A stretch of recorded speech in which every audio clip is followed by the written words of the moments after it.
both him and Witherspoon were like, can't give out too many details. This was the tamest suit class.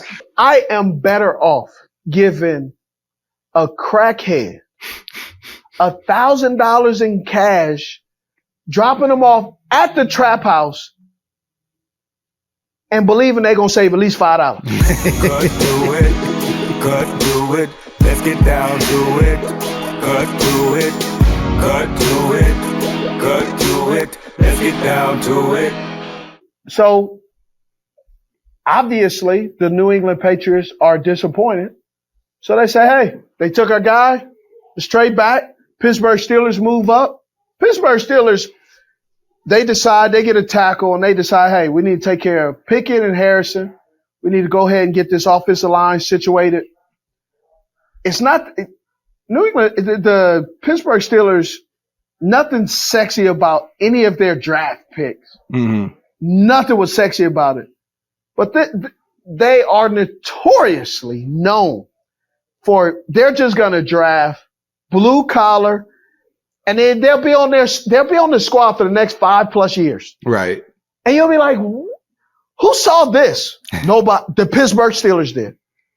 They kind of constructed their offense in reverse from what you probably should do. They got tackled last, running back first. Yes. Well, because it was such a hard decision to pass on. So they get them the year before. Sure, yeah, and right now I think they're in a great spot. They're in a dynamic spot, right on paper. Right on paper. We'll see what happens now. Lamar Jackson is back. They got and then Cincinnati. Cincinnati did some things too. Talking about drafting for the future.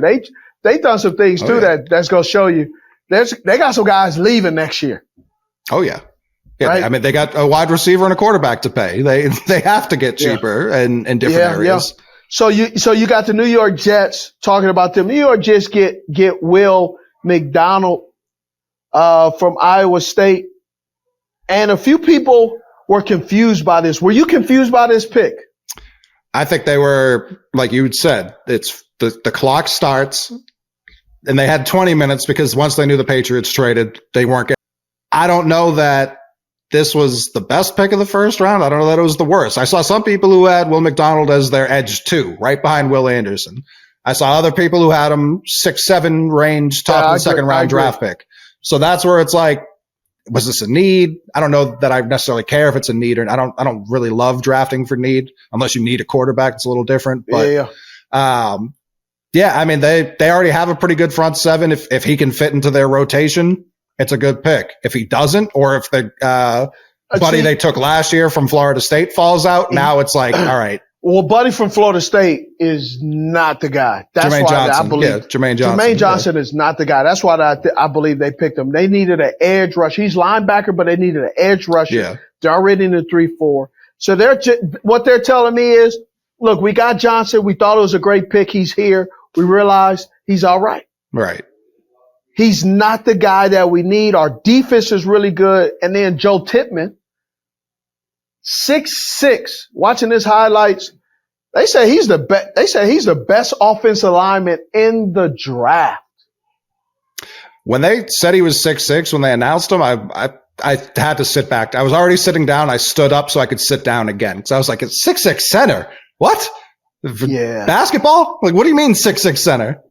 That's not centers. Yeah, I don't know if he's going to stay at center. I don't know where his permanent position will be. But the interesting thing, they were like, oh man, he's so athletic. Man, I'm watching him. He didn't look he's 6'6". Right. Good? Yes. Athletic? 6'6". I don't know what 6'6" athletic looks like. But for a 6'6" guy, 300-something pounds, I thought he looked good. Right. He wasn't busting at the seams of athletic, right? But I think it was a good pick. The Commanders. The Washington Commanders. Hey, listen, Washington Commanders are trying to keep teams, they're just trying to keep themselves in a football game by having a strong defense. Yep. They get Martin from Illinois. We know they get Forbes from Mississippi State, so they get another corner, solidifying. They're going to make sure that this year, I'm not buying, and I'm not trying to buy into the whole we're going to tank.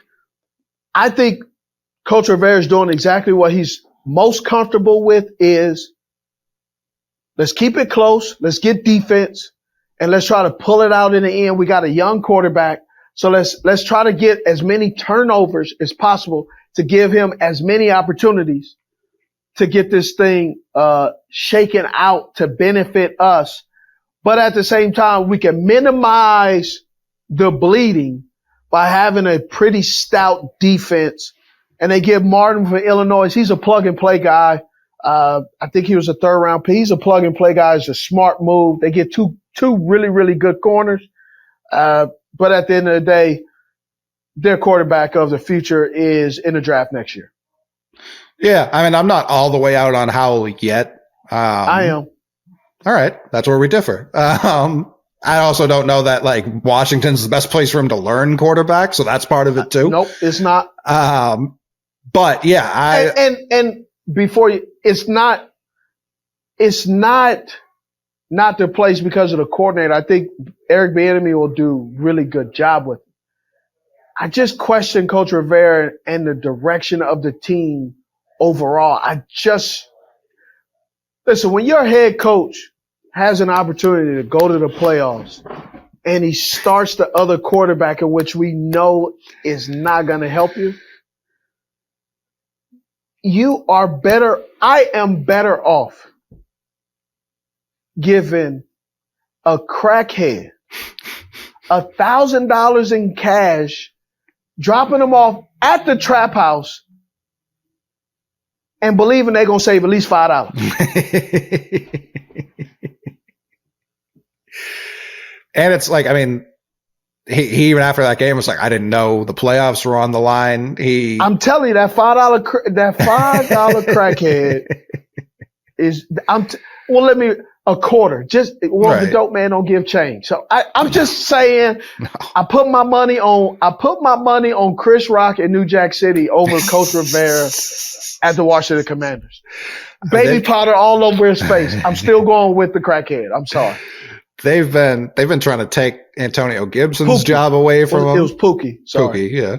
Yeah, I'm going with Pookie. I trust Pookie over Rivera any day. Like it's just hard to know what the direction is offensively, but they have a stout front seven. Dead end street. The back end needed players. Running a race with no shoelaces. They got to. I wasn't shocked Forbes was the second corner taken. I really wasn't. I thought he was undervalued the whole draft process. Swimming in a shark pool with an open wound. Just covered in fillets. Just fresh fillets.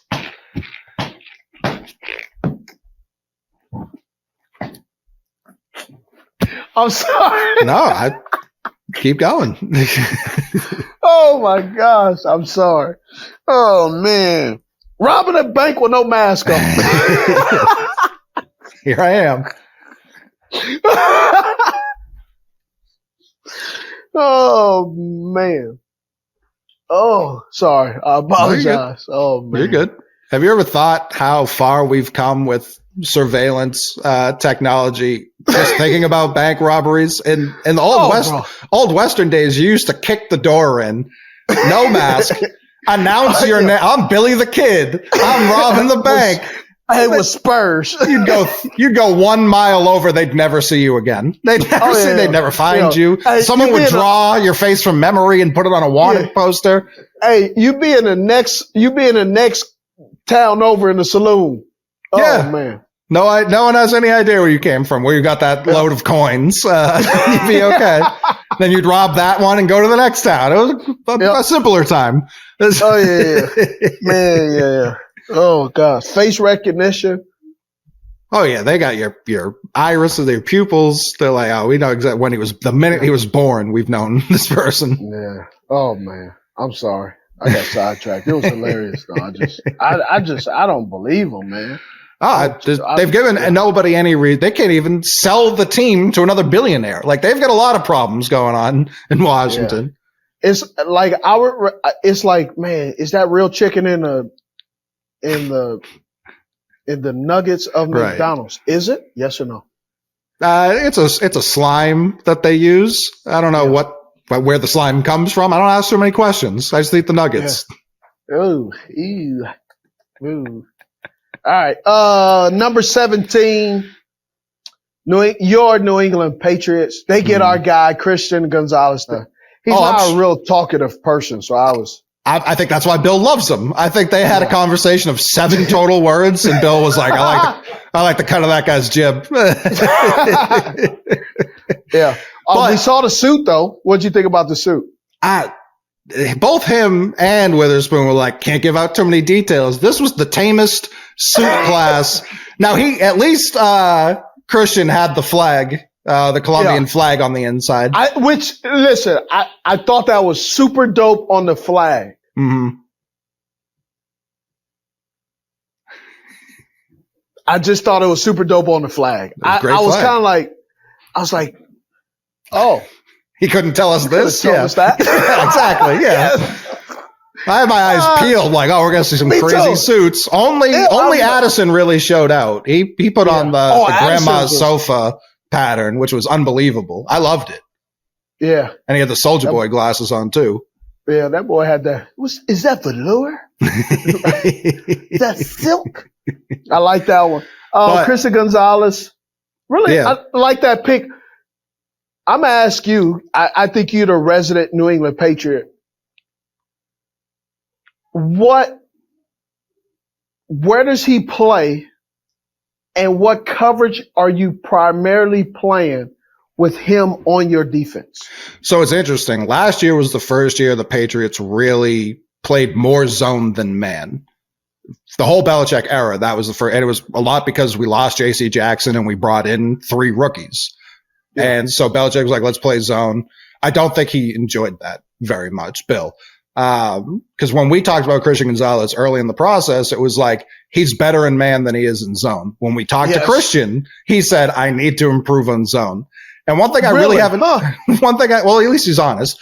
One thing I haven't heard many people out of New England even talk about is the fact that this is a huge pick for the identity of the secondary. I think it means we're going to be playing a lot more man than we did last year, which I love. I much prefer playing in man. We have a lot of corners, but we didn't have a tall, lengthy one like Christian is. So he still needs to learn. He's a younger kid, still needs to learn a lot about the position. But like I'm looking at the teams above us. Like when we talk about Will McDonald with the Jets, if they had taken Christian and paired him with Sauce, that's horrifying. It's not a need. It's just horrifying. With the Patriots, it's like, all right, this can be our CB1, but he doesn't necessarily have the pressure of it immediately. Well, he's going to have the pressures because I've said it. People talk about, why is speed so important? Well, speed is important because look at the Miami Dolphins. Right. Ton of speed. They got more speed in the draft. Yeah, so is a Christian Gonzalez without a first round draft pick? Is Christian Gonzalez going to be able to keep up with Jalen Waddle, with Tyreek Hill, with with all these other guys on the offense? Where do you see him fitting? Yeah, I mean, he's not going to have much of a choice. This is his profession. I understand that, but I'm asking, like, are you going like, man, I like our chance? Or are you kind of going, uh-oh?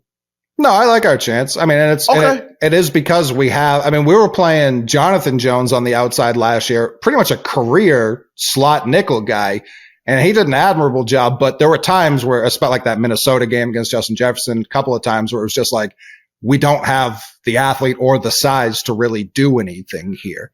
Is Christian Gonzalez going to be a first ballot Hall of Famer? I have no idea. He wasn't my cornerback one in this draft. Who was your quarterback one? Witherspoon was. Okay. Yeah. And that doesn't mean I was high on a lot of this class. I thought we were going to go either Brian Branch in the second round or Julius Brents later. I thought the buddy who went right before us, Emmanuel Forbes. I thought that was going to be the Patriots pick. But I think Christian slipping, he was a lot of people's cornerback one just because of the upside. So the fact that we could get him at 17, I really like that. I really like Keon White in the second round. He looked thrilled to be there. Man, I feel bad for some of these guys, but also I'm like, bro, you just right. I get you thought you were going somewhere, but then now that you're drafted and you're on camera, man, don't act like they just gave you a bag of spoiled fruit, bro. You just got a bag. Like, a bag. You got a bag of cash. If he were a receiver, I would be nervous. But the fact that he's a D end and he's angry. He's angry. I agree. But you also got to smile a little bit. I understand you can be disappointed. I was disappointed. For sure. But at some point, you're like, it hits you though, like, hey, bro, it did come true though. Maybe I had to sleep on it, but it still came true. I think sometimes too, the production team does the guys, like I remember when Jalen Waddle got picked, they had to refilm him leaving because the live broadcast, I mean, it's a live production, so things go awry sometimes. When Jalen Waddle got picked, it looked like he said thank you to exactly none of his family members because they had to redo it all because they didn't get him with the emotional hugs and all that.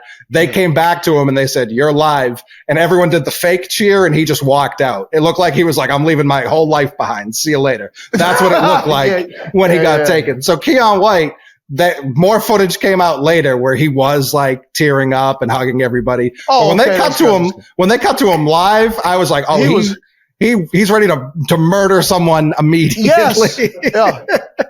It was like they were like, here's your hat. Man, don't give me no hat. Right. Yeah. I've still yet to see him in a hat. So he didn't blink, he didn't breathe. He was like this. Yeah, like the judge was reading off consecutive life sentences. He was just like, yep. Yeah. Mm-hmm, yep. Mm-hmm. But I want to ask you, because it wasn't a guy who we talked about, I don't think at all during this process. Patriots did go double receiver late. And one of them is very interesting. Kayshon Boutte. He last year at this time, he was, and this is why I love the entire process. Last year at this time, first round pick. There. First round pick, maybe wide receiver 1, depending on who you ask. He dropped so much weight. He was on Jenny Craig, bro. Yep, slim fast. Rest in peace, Jenny Craig. Just filed for bankruptcy yesterday. They did. They filed for bankruptcy yesterday. They're done. Really? Yeah, Jenny Craig. Oh, man. 40 years in the game. But that ain't bad though. No, definitely not. Boutte wore 7. He slid a lot. For multiple reasons.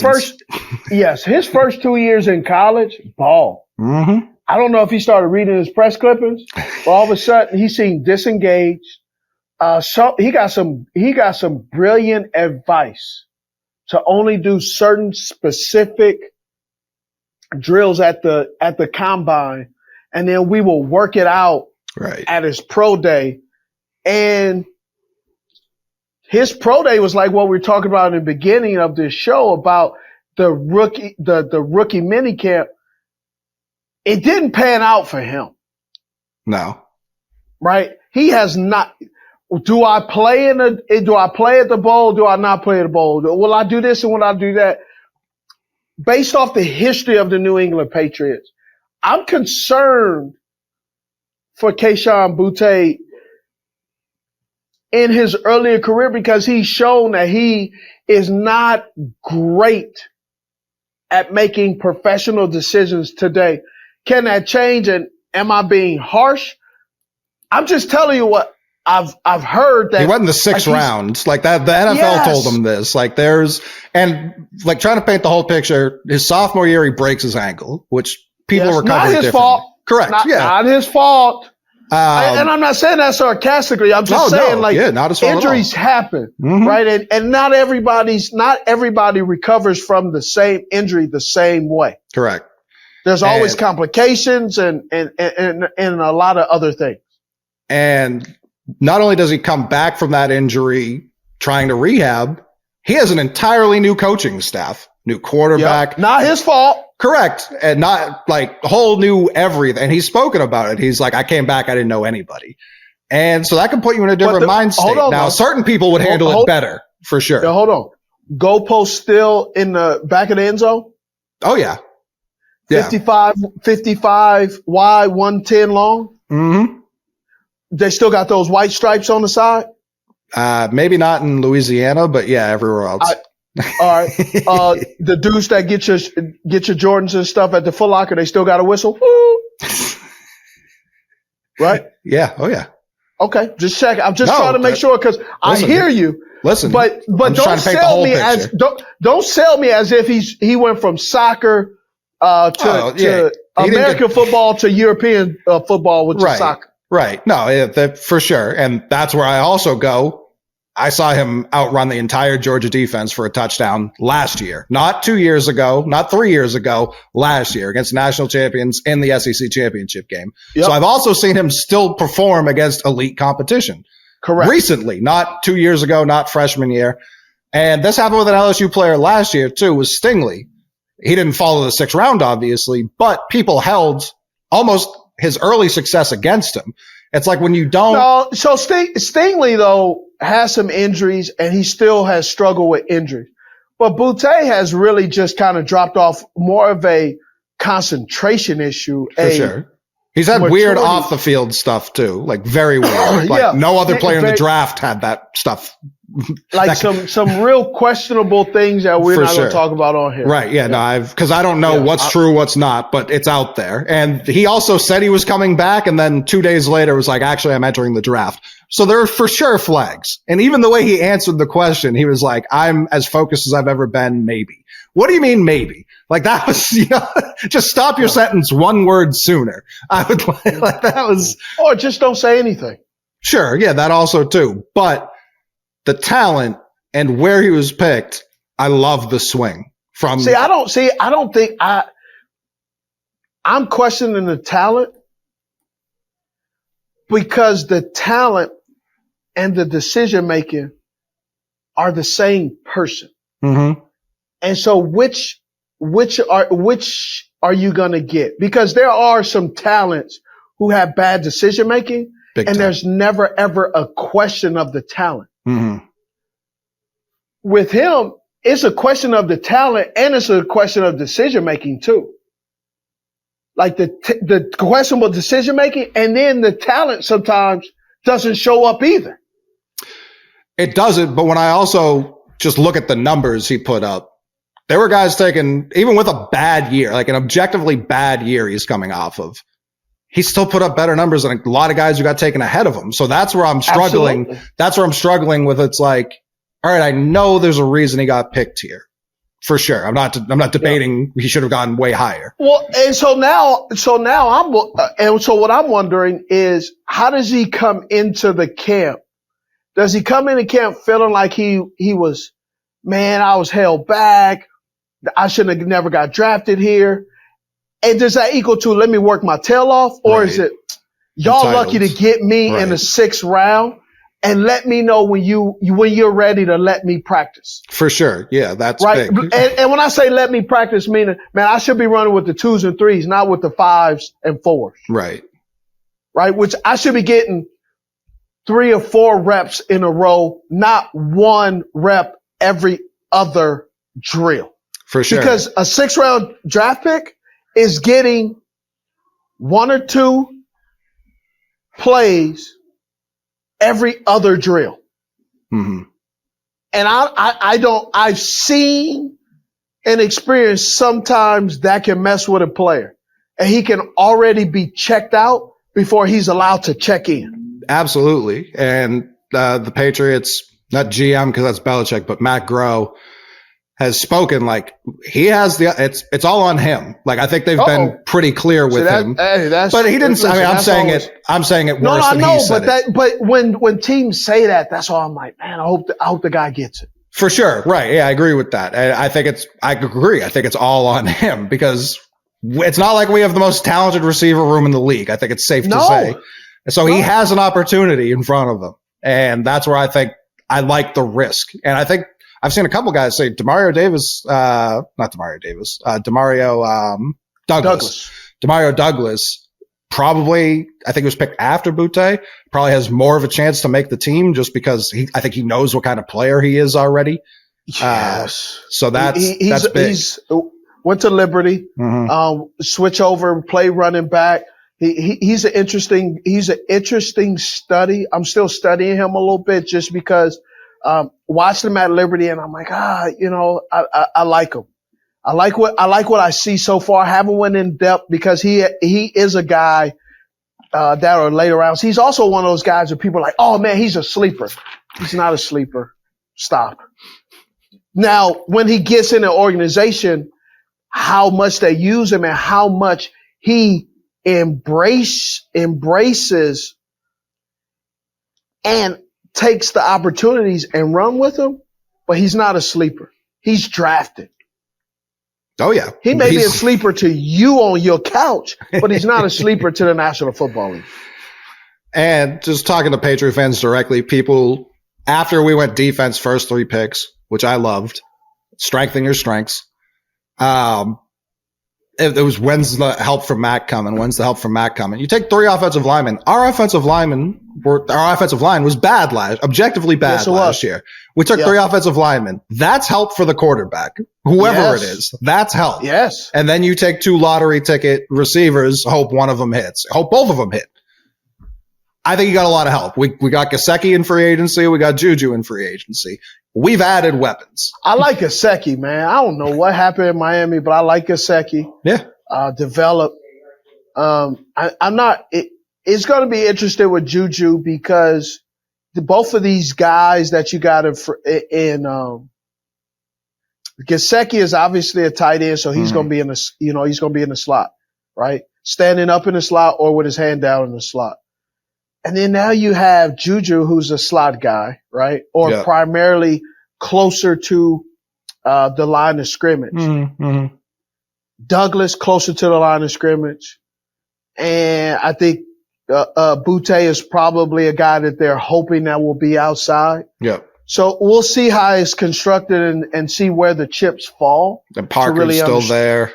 They took Tyquan Thornton last year. So I think they have competition. You know what I mean? They do have some competition. And that's the other part with young guys. Sometimes young guys, especially coming out of college, they don't really enjoy the competition.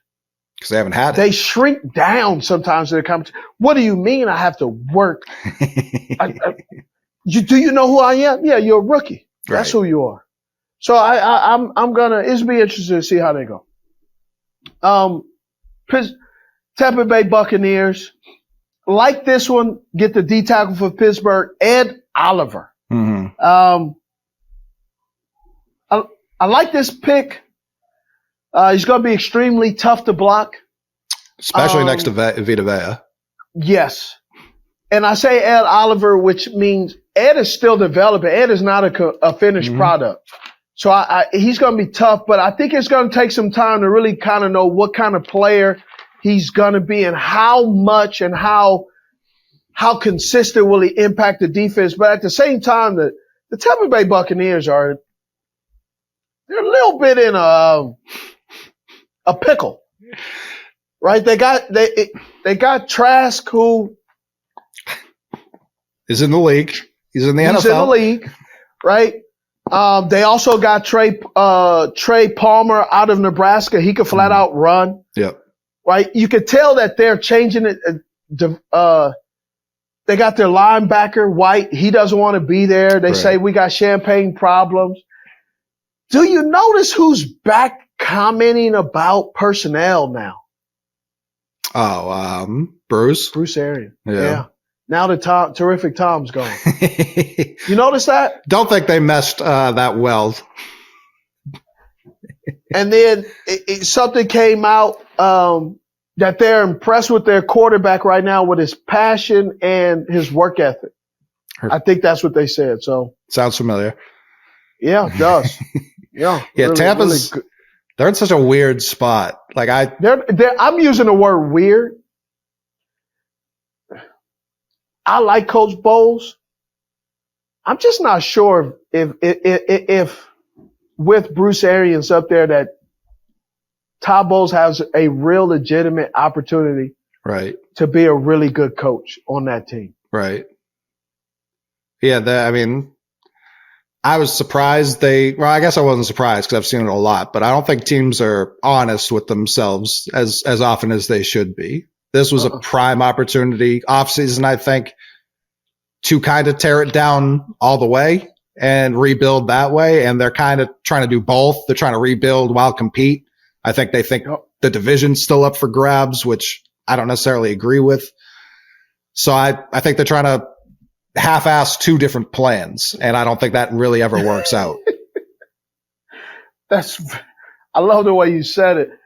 For a team that's cash-strapped, I don't understand why they stayed at 19 as if they're one player away, yeah. I don't know what y'all talking about, but man, at 19 we great, we good right here. And like they brought Dean back, which really good corner, and they paid a market value. I don't necessarily even hate it, but it's also just like, what's the overall plan here? That's what I question. And maybe it works, but outside of Tom Brady being there and 2002, it has never worked in Tampa, like literally ever. So that's why I'm a little hesitant as well. I'm just not sure what's going on with them.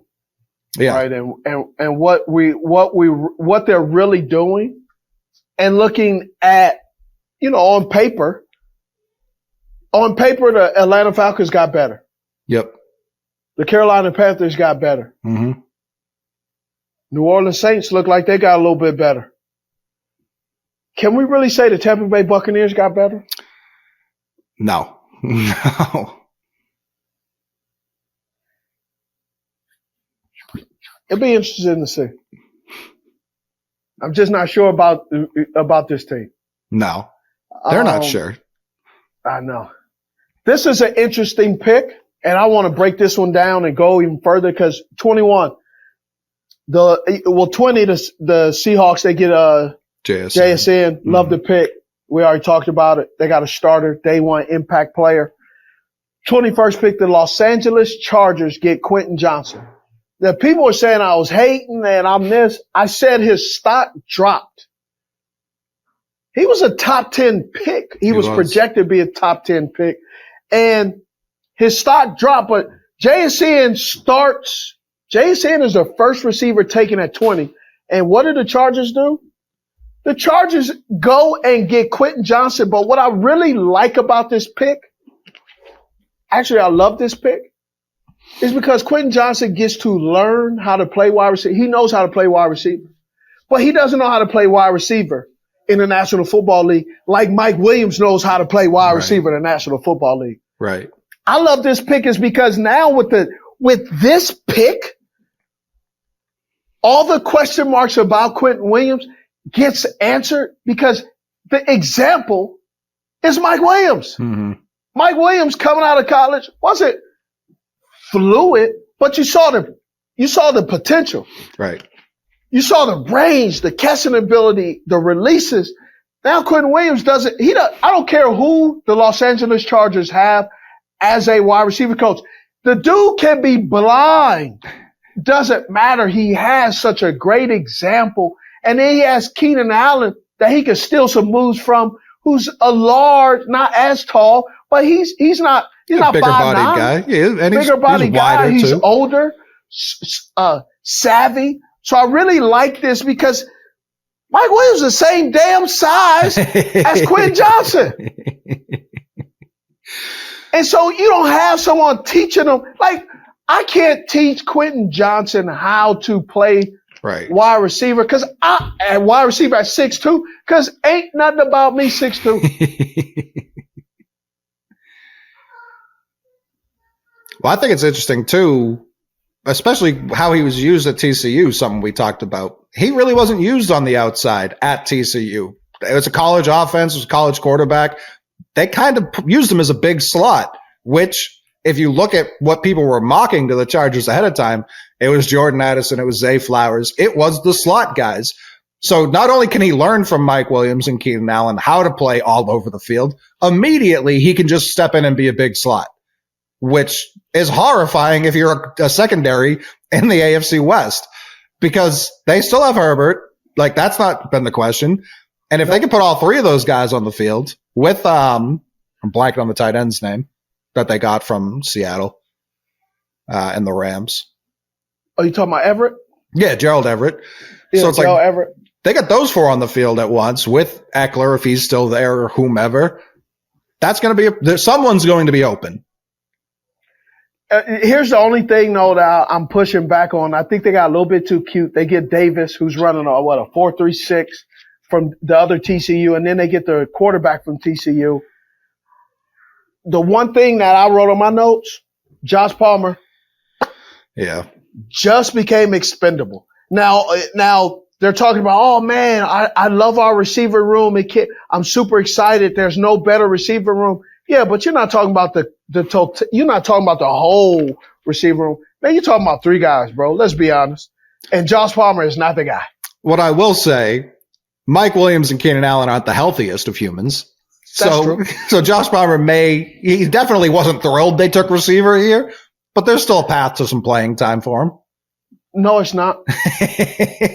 It's not. Because just injuries. If Keenan Allen sustains any kind of setbacks like he did last year, you know who's starting in his absence? Quentin Johnson. Yes.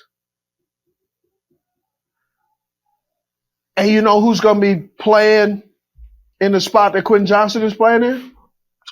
The kid Davis that's running a 4.3 because it applies pressure.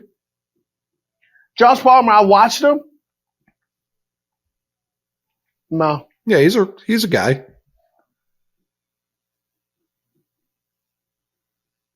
Which, if that's your 4, though, that's okay. If that's your 4, that's good. If it's your 3, that's when it's problem. If he's your 4, that's great. Right. He doesn't think he's a 4. But is that a problem?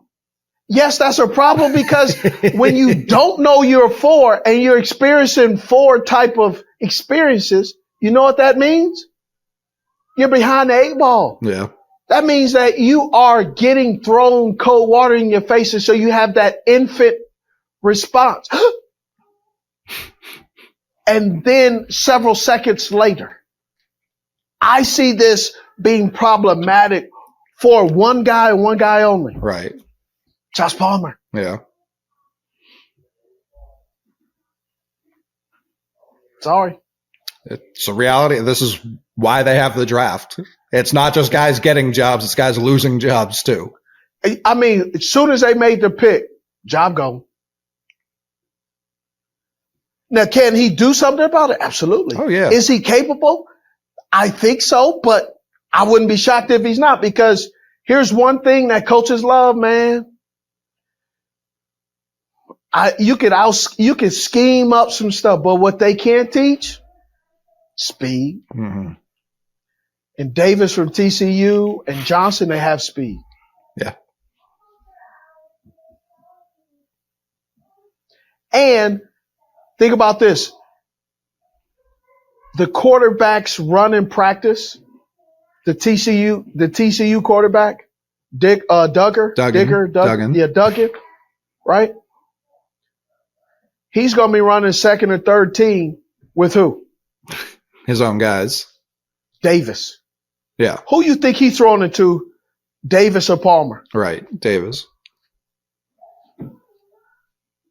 Hey, man. Davis is set up for success, bro. Oh, yeah. No, yeah. I mean, I thought he was going to be a Patriot because Belichick had like a 30-minute conversation with him at TCU's pro day. So I was like, I kept a close eye on him. And when he went to the Chargers, I was like, well, he stinks actually. But I have a question for you because I have an answer. You talked about you don't know who their or it doesn't matter who their receiver coach is. To me, it does a little bit because their receiver coach was at Pittsburgh, the college, 2 years ago with the best receiver in the country 2 years ago, Jordan Addison, who they passed. What do you read into that, or what should anyone read into that? Anything? Well, it goes with it also goes with the type of receivers they want. Mm-hmm.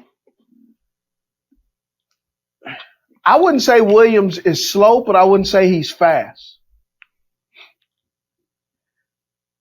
it also sounds like if they got Williams on the outside and Keenan Allen is playing in the slot, if you get Addison plays in the slot, and then you have an older Keenan Allen playing outside, but that's not where they want Keenan Allen. They want Keenan Allen in the slot with these two big guys on the outside that can run a little bit and put some pressure. So that's why I believe when you say it that way, what could have been the reason to pass on him. Well, and is it like, how much say does the wide receiver coach have? The wide receiver coach says, hey, here's the guys that I like. You probably made this pick. What'd you say? I said, you probably made the Chargers called you. Smitty, who you got? The wide receivers coach that I know that used to be there, he isn't there anymore. He's somewhere else that I'm not going to say. Both wide receiver coaches that were at San Diego, one at San Diego and then the other one at the Chargers, are not there anymore. So I don't know who currently is there right now. Yeah. This is Bandit. He founded Underdog Fantasy so that humans who really love sports could play with their friends and win some big prizes. Tell your human to go to UnderdogFantasy.com today. Number 22, the Baltimore Ravens. I like this pick. I also came out on TV and I talked about Bateman, and that hit him. So listen, I'm sorry. I get a little enthusiastic about players that I actually like and hold in high regard. I think you're a hell of a football player. But I also know that you're holding yourself back. So am I trying to so I saw some people, they say, hey, Steve's just trying to motivate. I'm not really a great motivator. I'm more of a crap talker. So my fault, bro. My bad. But I also know that you could play. I watched you too much in college. I know you could play football. Stop holding yourself back, man. Unleash yourself and go out there and get that bag, man. They want to give you an opportunity. But if you're not, they got some young fellas trying to take your job, man. Zay Flowers is a dynamic receiver. They got OBJ, right? And what I wrote in my notes is Bateman is going to excel outside of the hashes. Oh, yeah. But he's going to have to get his jersey dirty inside the hashes and show. Then they obviously got Dobbs, J.K. Dobbs coming back. They expect him to be fully healthy. I expect him to. And this team just knows how to draft guys in a later round, whether it's offense, tight end, defense. This is a team where they draft two tight ends in the first and second and third round, and the third guy comes up, right? So you get Hayden Hurst from Clemson, and then you get Mark Andrews from Oklahoma. Yeah, you forgot that Hayden Hurst was at Baltimore, huh? No, he wasn't at Clemson. Yes, he played at Clemson. Unless he transferred. He was in college forever. Did he play baseball at Clemson? Let's look it up. Hayden Hurst went to South Carolina. So, right state. South Carolina. Right state. Well, no, it's actually kissing cousins. South Carolina, Clemson, South Carolina. Yeah, they're furious, but I don't care. I know they're furious. It's the same thing to me. Yeah. Right? But it's my fault. And I think this is the Baltimore Ravens do a fantastic job. And the defensive guys they got in the later rounds. Yeah, Trenton Simpson worries me. He was Clemson. Goodness. Yeah, that worries me. Goodness. They're going to cause some problems for some folks. Definitely. And do you think their draft strategy was changed at all by getting Lamar's contract done before the draft? Mm-mm. Okay. I think they drafted guys that they want because I spoke to them and they were super happy. And that they wanted Zay Flowers, and Zay Flowers fell to them, and they said, we're not going to let the what if. We're going to go with our guy. Yeah. Because he could play inside and outside. I also love one of my favorite things in the draft JSN goes, and then it's every team's just like, well, we need a receiver now. They're going to start going. Like the reactionary nature. Like, it's amazing. It's like it's like fantasy. Oh yeah. It's like, I have this. And they start panicking, start making decisions. Oh yeah. I mean, Paris Johnson kicks it off with the tackles, and then all the rest of the tackles go over the next 7 picks, and then JSN, and everyone's like, nope, because then the Vikings step right up after the Ravens, and they're like, we need Addison. Man, but I like this offensively. I am confused about the Minnesota Vikings defensively. Where did they get better defensively? Yeah, I mean, I'm trying to pull up their draft. They took a safety. They took a corner. People like Blackman. I'm going to be honest. I didn't watch a ton of him before the draft, so I can't speak on him. I think it's a good pick. But I also think there were value in later picks because you have Justin Jefferson. Mm-hmm. You have what's the receiver? Osborne. Right? You have traded for Hawkinson. You got Hawkinson. Outscoring teams only counts if you can stop somebody. Right. Yeah. So that's what I'm kind of worried about. And then you got Zay Za'Darius Smith, yeah. Za'Darius Smith, he wants out. Mm-hmm. You lost Michael Pierce. He hasn't been the guy that you thought he was in free agency. I'm a little bit confused with best available guy. They signed, I think it was Byron Murphy. I know there were 2 Byron corners that were free agents this offseason. So I know they. Yeah, so Byron Murphy from the Arizona Cardinals, mm-hmm. which helps. Even if he's not the best corner in the league, they need all the bodies. Their secondary is like the Patriots wide receiver room to me. Just get bodies, it'll work itself out, hopefully. Yeah. You know what I call it? That's thoughts and prayers right there. Definitely. Thoughts and for prayers. Sure. But I mean they brought Flores in to be their DC, right? Yeah. So they're hoping he can make some patch meal work. That was their big signing for defense this year.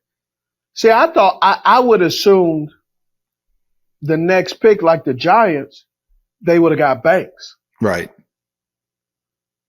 I think this is a great pick for the Giants because they solidified their defense. They struggled in that secondary. Mm-hmm.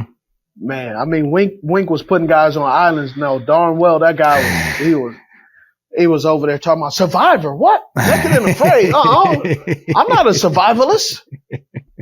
I need all my clothes, and I don't need a fire starter. I need a match and a lighter.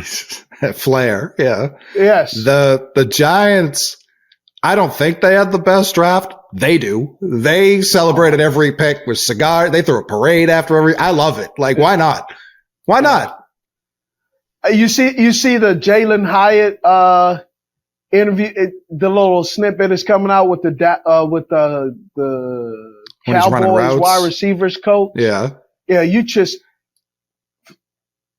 I'm not gonna say because if I say what I really was thinking on this, it's gonna go viral and people gonna get mad at me. But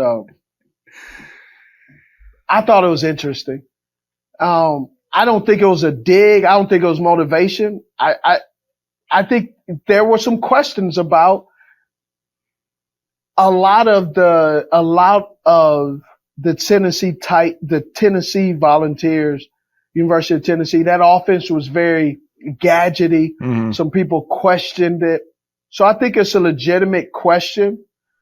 Hopefully, outside of his speed, he will show that he actually does have some good routes in him. I'm not going to say he does or he doesn't. But I think he needs to prove to some people that he's just not a speed guy. Yeah. And you talk about calling your shot. On the Underdog draft stream in the first round, I said, I don't know when Jalen Hyatt and Cedric Tillman are going. I know they're going back to back. What happens? They go back to back. That happens every draft. Teammates go back to back. For whatever reason, they do. And that happened this year. And I nailed it. I like the Cedric Tillman pick because for the Cleveland Browns. Mm-hmm. Because now they got a true X. They are a guy who's going big body. They got a guy who's a route technician. You got Amari Cooper. You have Elijah Moore sitting in the slot. Mm-hmm. I really like this. It gives, Deshaun Watson a little bit of flexibility like he had in college and like he had in Houston where, he could play that hero ball, but then he has some guys out there that could take the top off the coverage, but also be some safety valves. So I like that combination that they have going on. And Njoku's still crazy young, despite being in the league for as long as he has. He's still super he's young. Crazy young, but Njoku too is. My thing with Njoku is he has that Miles Austin effect to me, which means could mean anything. He dates the Kardashians. No, the whole decent player and the organization actually makes the player a little bit Inflated, higher ranked than he really is. Yeah, I mean, to his there's some time. Go ahead. I was going to say, to his defense, he hasn't had the most consistent quarterback play throughout his career. When I look at Njoku, he's really stiff, but Njoku is a player he's a power forward, but he swears he's a point guard. He's me, yeah. You know what I'm saying? Like when I watch him, he'll do some things and he's like, yeah. And I'm like, bro, it was a 3-yard catch, dog. He is hot and cold, and that's where it's like I can't tell if it's a him problem or a Browns problem. But when he's hot, it's a 7-yard out, quick out, bro. Celebrate the small victories. That's what I always say. It's constantly small victories. But even if he's still kind of an unknown, that's why I like the Tillman pick even more. Yeah, I think he could play. I think Njoku could play. But it's one of those. He reminds me of. No, I think Miles Austin makes sense. His celebrity outranks his. Eric Ebron. Okay. Where you're like, okay, but then he'll do some stuff. You'll be like, I went to Miami, North Carolina game at UNC when Ebron was at school, and I sat like at the 50-yard line because it's college and it wasn't that expensive. He made like the single greatest play I've ever seen with my own 2 eyes on a football field. And I was like, oh, this guy's the Gronk 2.0. Not quite. Yeah. And I think it's just really hard to be that good in the as you know, in the NFL. Yeah. I mean, very serviceable. Oh yeah. I think a decent blocker, but I'm like, when I watch him run routes and all that stuff, I'm like, it's a Heinz 57 ketchup. It takes forever. We hit on the Bills. Was there anything else they did in this draft you thought was? I just thought that the Bills, they did a good job just reloading. Mm-hmm. They really did. I don't necessarily know what to make. I'm never really sure about the Cowboys because even if the Cowboys have a really good draft, the question is never can the Cowboys draft well. Mm-hmm. For me, the question is, can the Cowboys re-sign their draft picks?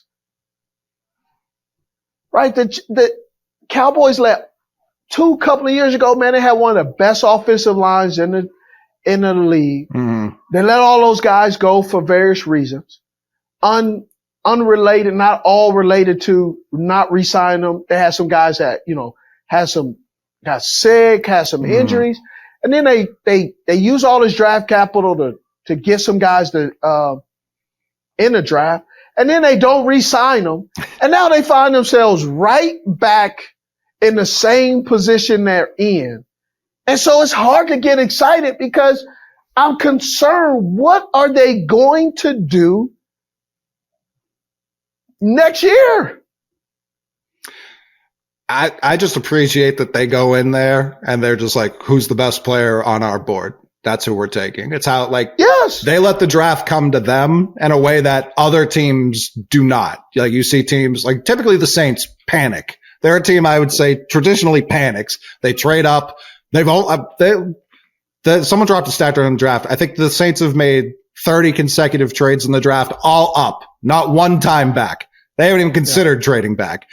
So that to me is like the opposite of what I would consider like a sound draft. And the Saints have been a pretty solid organization, but I don't think they attack the draft in a way that makes a ton of sense. Whereas the Cowboys, like, a lot of teams would have been like, yeah, let's trade up for CD Lamb. And the Cowboys are like, we'll just let him come to us. If he's not there, we'll pivot. We're not too concerned about it. Yeah, but I don't worry about that. But I'm just now questioning like the decision making. Like people already talk about an extension for Dak. Again? Yes. Like, I'm like, what? And I'm not saying that he doesn't deserve one. I'm just like, huh? Like, there's so many things that are going on there. If this is extension to relieve some cap space to get some other players, but this is a team who you were forced to release Zeke. You still haven't signed Pollard. You lost some of your defensive players. Mm-hmm. Right? You signed Smith, the linebacker, with the drop foot where you overpaid and had to release him a couple of years into the season. Like, it's just like stays of our lives. They are the same team every year, to your point. Like, they're just the same team all the time, which I appreciate the consistency. They don't get too high. They don't get too low. They're just the same team. Yeah. The Jags, Jacksonville. Man, Jacksonville Jaguars. I keep saying it. I'll keep saying it. All you have to do better than Urban Meyer is have a heartbeat, and Doug Peterson has accomplished that. And also, Trent Baalke has done that too. Man, they did something though. They used a draft pick, Tank Bigsby. Mm-hmm. Whew. People, I saw that and I was like, I said this out loud. Why'd they get a running back? And I was in the green room at NFL Network and one of the guys said, because ETN's always hurt. I was like, did I say that out loud? And they were like, right? I'm just looking at it. Man, I think what did they get? 12? They ended up having 12 draft picks? They just kept trading back. I follow a lot of Jags fans. They were like, is Baalke trolling us? Like, he just keeps they would see their pick coming on the ticker and then bang, trade back. They trade back, 3 times in this first round alone? They just kept trading back one spot, and then they jumped. Buffalo jumped the Cowboys to get it, and it was like, all right, yeah, we'll take the tackle. Smart. Mm-hmm. When I look at the Jags, first of all, we talked about during the season, they have 4-3 type of players playing a 3-4. Mm-hmm. They use all these draft picks and say, we're going to get length, we're going to get hybrids, and we're going to get traditional 3-4. And then our 4-3 guys, we're going to allow them to play in the 4-3 positions, but we're going to use our 3-4 positional players as well. So they're loading up to say, hey, we're either going to thrive, or the guys that are still kind of wishy-washy, we're going to let them go. They got a tight end that just tells me that, yes, if they can't sign or Evan Ingram believes that he deserves this big, massive deal, we're going to let him walk. Right. They really, I really like what the Jags did. I really like what the Jags did. And really, for me, it's the running back position that really surprised me. And all the ends and the hybrid players that they got, they really loaded up and said, hey, we smacked Tennessee in the mouth, and now we want to smack. And they want to keep containment for Anthony Richardson. Mm-hmm. And so length and keeping guys that can stay outside is exactly what they need. Yeah, that Walker pick from last year looks better too. I was always a fan of it, but when it's like, all right, we need the athletic freak to take down the athletic freak the Colts just took. Obviously, they couldn't see that coming, but stay prepared. You don't need to get prepared. Yeah. You stay prepared. I like it. Cincinnati Bengals really did some things that shocked me. Cincinnati Bengals took a page out of Howie's playbook. They get Charlie Jones in the later rounds, and then they already have a spicy defense, and they get Battle and Ivory. But Charlie Jones, for me, why is as big is they're telling me they expect Taj Boy, who's somehow, some way always gets a boo-boo, or one of their receivers is not available. And so they say, you know what, we're not falling in this trap. Let's get a young, smart, cheap, crafty wide receiver.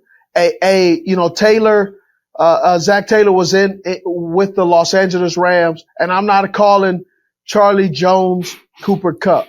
But what I am saying is you get a young guy who can play multiple positions, who's crafty, and he's a little bit faster than Cooper Kupp, but I think he has the ability to really kind of add in case one of their receivers gets hurt, like the Cincinnati Bengals have sustained, whether it's Higgins, whether it's Chase or Boyd, somebody's not available for the full 16, 17-week season. Yeah, and they sticking with the Howie thing, they took Miles Murphy, who, again, a year ago, not even that far back, middle of the season, was projected to go top 10. Yep. And they have Hubbard, they have Hendrickson. Both of those guys, I believe, are up after next year. And it's like, all right, A, we want the rotation. B, we're probably not paying both, maybe either of these guys. Let's get a guy who we believe to be a blue chip guy that can step right in immediately and contribute and take over for at least one of them when we let them walk. Well, I think they're setting it up to say we will not re-sign one of them, right? Because this young guy Murphy will show us which one that we're gonna keep based on how much compensation and availability. Right. So, New Orleans Saints.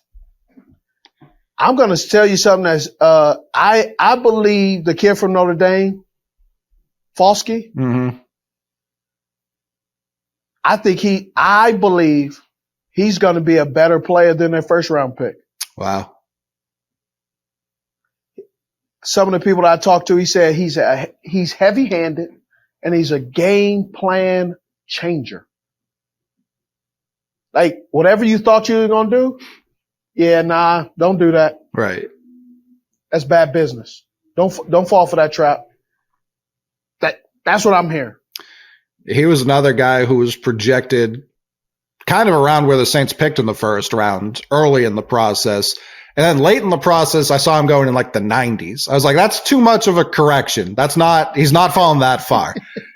Very rarely do you see a guy go from like fringe first rounder to maybe it's getting a call on day 3. Like that's just not typically how it works, especially that late in the process.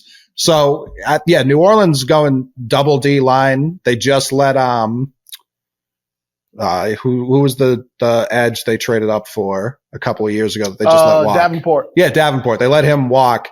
So they were like, let's hit it twice. And Bryce Young, when he was coming out of high school, he was the number 2 recruit in all the land, behind Brian Bresee, who they took here at 29. So they took a high pedigree guy, a guy who went to Clemson so he could be close to home because of sickness in his family.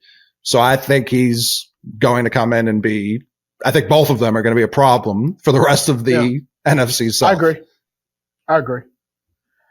Philadelphia Eagles get Nolan Smith. Horrifying. Talk about him. Horrifying. Yeah, it is. It is.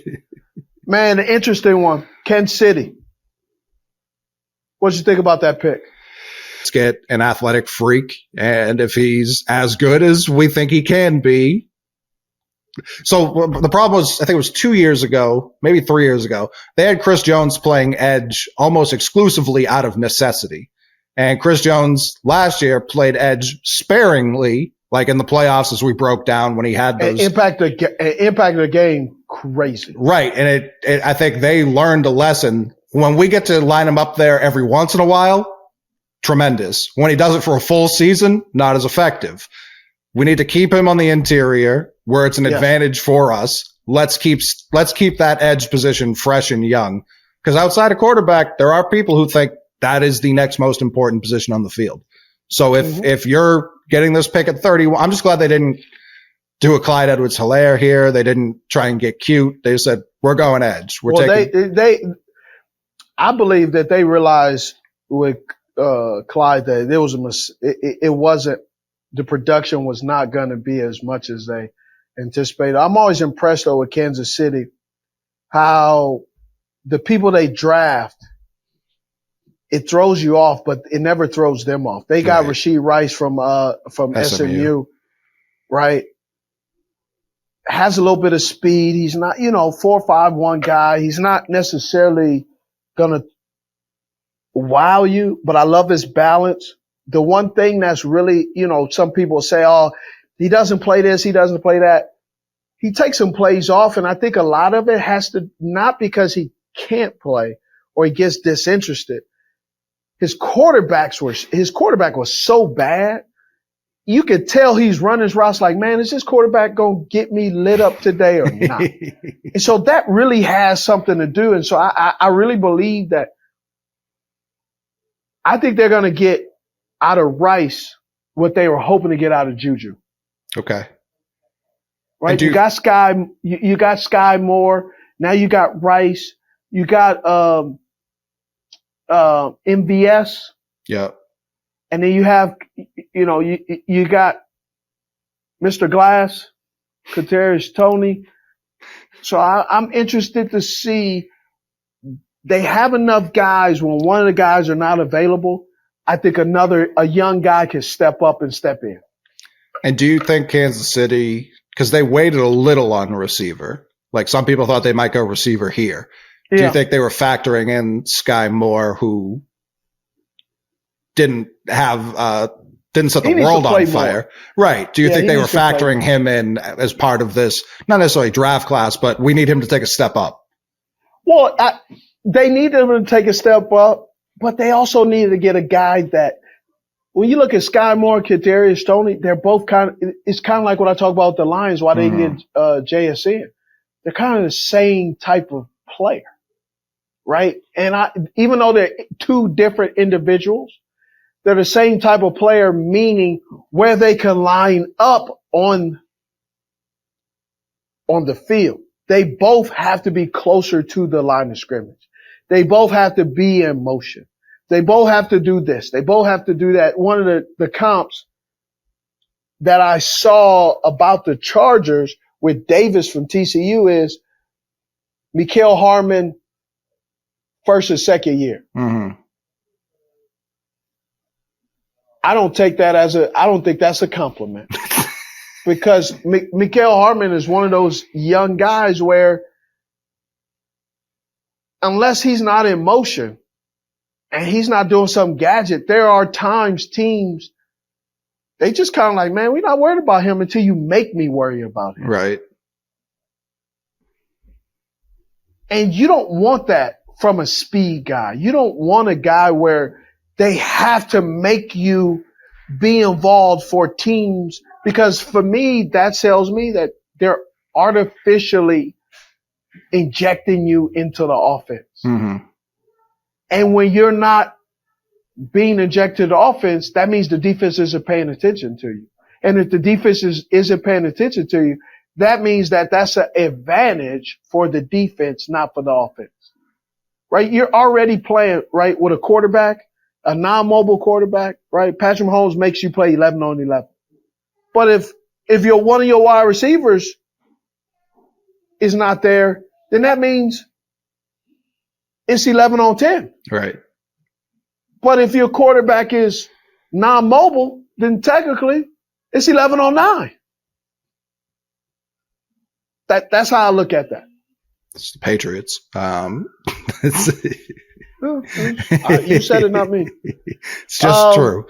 Now let's talk about some of these teams that didn't. I got to go to my notes because I totally forgot. Broncos. Well, they did some good things. One team we talked about a little bit, the Browns. I thought for a team that didn't pick until I think the third round, came away with a lot of projected talent. I don't want to say talent because they haven't done anything yet, but guys like DeJuan Jones, people were thinking he could sneak into the back of the first round.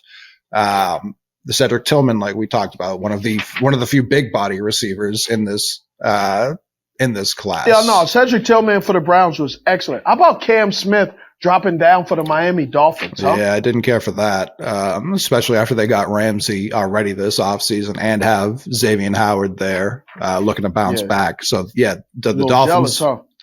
No, I mean, I like my secondary just fine. Okay. But I don't like it. I don't like things to be harder on my offense. We already make it hard enough on ourselves. I don't need other teams also adding into that. You said Denver. What do I make about Denver? Taking Marvin Mims with a receiving room. I think people were already wondering if someone was going to get traded from there. Sean Payton came out and said no, and then they go and they take a receiver. They trade up for a receiver. A good receiver, too. Mm-hmm. A receiver that knows exactly who he is and who he is not. I don't want to make it about, Steve doesn't like Jerry Jeudy. It's not about whether I like a guy or not, right? I really just think it's about what a guy presents and where he's drafted. This is a guy, Jerry Jeudy was drafted pretty high, first round draft pick. Am I right? Yes. And you got Sutton, who he's lost a little bit of his long range speed because of the injury. Tim Patrick gets hurt. And I really believe it exposed Jerry Jeudy a little bit of who he was playing, what he was played as in college, and understanding that not always does college always equal to the same success. Right? We talk about the quarterbacks, we talk about different people. It's like, oh man, he was playing with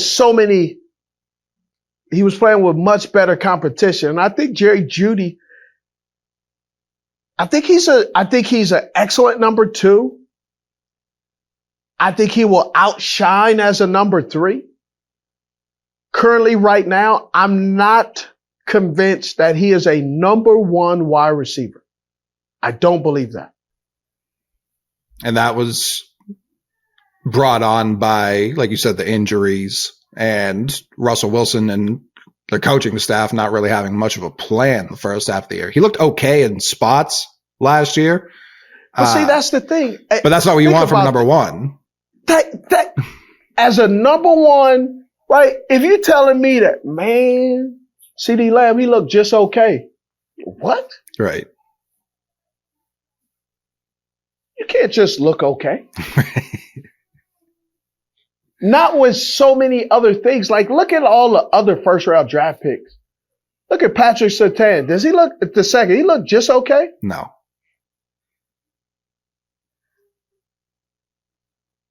I would imagine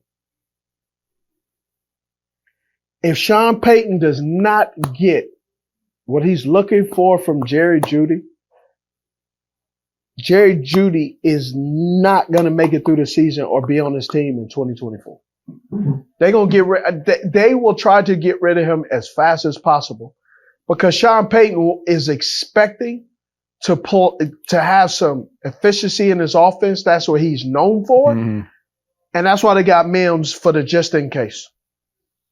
Do you think there's a chance he gets moved before the season, or do you think Payton will give him? If someone gets hurt and another team gets desperate enough, I think so. Okay. But you definitely think, because at the beginning of the offseason, it was like Denver's looking to trade one of them. You don't buy that. You think it's just Jeudy. I know Patrick is there to stay. Sure, yeah. When I say one of them, I mean Sutton or Jeudy. I think Jeudy first because Sutton has that Marcus Colston. Okay. Right? Big body possession, can contested catches, releases, He could do all of that. He's just not a burner. Right. And that doesn't bother. No. That does not bother Sean Payton. What bothers Sean Payton is a fast guy that doesn't impact and put enough pressure on the defense. And Jerry Jeudy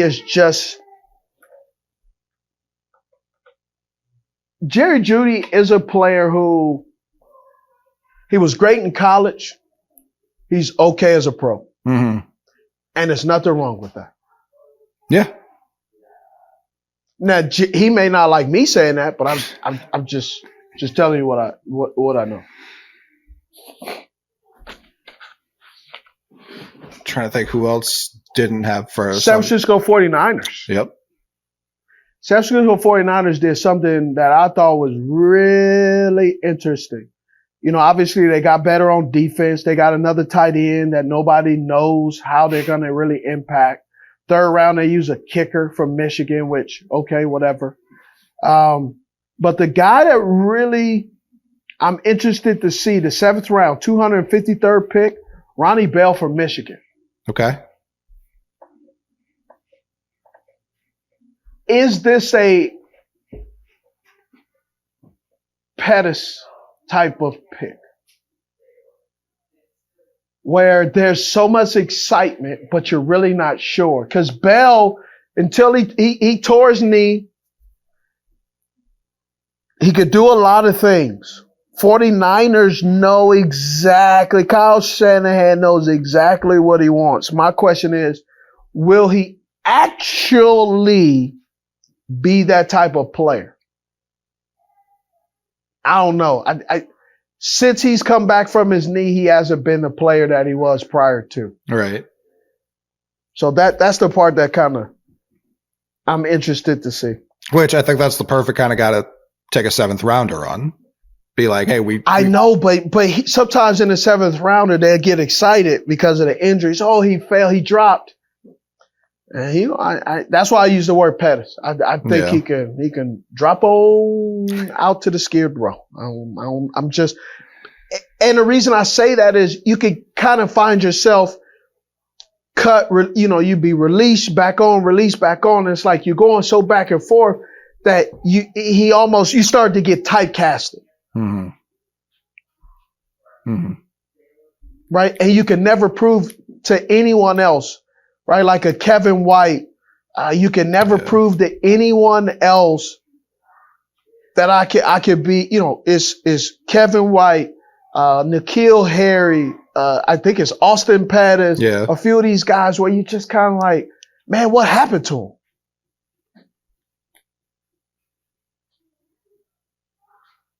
Yeah, it comes and goes quickly. Like some guys get 20 shots, other guys get exactly 1. And you don't know until it's happened which you're going to be. And that's kind of the league. One pick I think I remember it happening, but it didn't click until right now. The Eagles, also in the 7th round, they took Moro Ojomo, who was a D tackle out of Texas, and his only sin is he's not 350 pounds. I think he's like 300, maybe in the 290s, and he's a D tackle, which for other teams, you want someone bigger. When you have Jordan Davis as the guy you can play next to, I feel like that's going to work. Think about it. Him being 300 pounds, not being over 300 pounds is like me lining up out there. It's like, who's the little guy? But I mean, I know he's someone who tested crazy in terms of speed, and like his strength wasn't an issue either. So it's like, his weight isn't there. You don't want him defending the run, obviously, but on obvious passing downs, if you can have him and Jalen Carter out there, I feel like that's probably a good idea. The Eagles. Well, we already know that in the regular season, the Eagles are dangerous. Yeah. Right. Yeah, they sure are. I tell you, the guy that people keep talking about, man, the receiver out of Irvine. Not Irvine, I'm sorry. The receiver out of Princeton. Oh, Andre? Yeah. Iaskovas, however you say his last name? Yes. They said he pretty good football player, interesting, super duper smart. talking about another guy. Mills was going to go to Stanford. Oh, really? Yeah, he was going to go to Stanford, but decided to stay at Oklahoma so he could play. Other kid, though, that I got some intel on is, Michael Williams. Michael Williams going to impress some people, can really stack, really smart, get some releases. I wasn't really high on him. Then I talked to some other people, man. I think he's going to be he's really going to move up on the rankings and surprise some people. He just gets hurt every season, right? That was just the knock on him. He just can't stay on the field. Yeah, he's a little bit beat up. Yeah. So, man, appreciate it. This is a long one today, but hey, this is just like the draft. I'm excited. I am too. I typically in years past, I'm watching the 6th, 7th round. There's like a couple names I know. I was shocked how many names on the board I still knew going into the 6th and 7th round. Like people were low on this draft class, and I think it was because there weren't like crazy receivers. There weren't crazy. Like there was a lot of uncertainty with the quarter. Like people agree there were more quarterbacks drafted this year, which was very funny. You could tell everyone was trying to get Mr. Irrelevant 2.0. People were just throwing darts at quarterbacks all over. Yeah. Even the first undrafted free agent was a quarterback. What I tell you, they're so scared, but then yet they want to be the guy that can do it. I picked him. I think why so many players dropped was lack of speed or measurables. And then ultimately, man, I think people are being safe because if some of these guys that they've picked in the second and first 3 rounds don't pan out, man, it's going to be some Humpty Dumpty off with their head, man. It's really going to be some guys getting fired, scouts getting walked out of the building because of, a comp. Right. Right. And I'm just interested. I'm just smiling and saying, man, these comps are great. These comps gonna get you in trouble. I think it was the Lions who were like, mock drafts are a poison to the whole draft industry because fan bases. I had a guy tell me that a mock draft is how teams start their draft. Like, so the mock draft is coming out is how people are going to be like, man, well, we're not doing that until the mock draft. And it's like, oh, well, I had him as a second rounder. Oh, yeah, man, he's top 15 pick. So it'll be good, man. I enjoyed this, man. We talked about a lot during the season, but man, I'm telling you, this upcoming season is going to be a lot to talk about. Training camp, it's going to be exciting. OTAs and mini camps are going to be exciting, man. So I'm really into it, man. You challenged me and pushed me in a great direction, and I'm really looking forward to seeing how some of these guys pan out. Me too. And this show is why I was so invested in the draft, because it's like, I don't know I'll never know X's and O's like you. It's just impossible. But I can scout. Plenty of scouts who didn't play, plenty of coaches who didn't play. So I can scout. I can try my best there. And that's what I'm going to do. I like it, man. I like it. Hey, hit that subscribe button. Appreciate it. I'm Steve Smith Sr. Coley Mick. Just cut to it. Cut to it.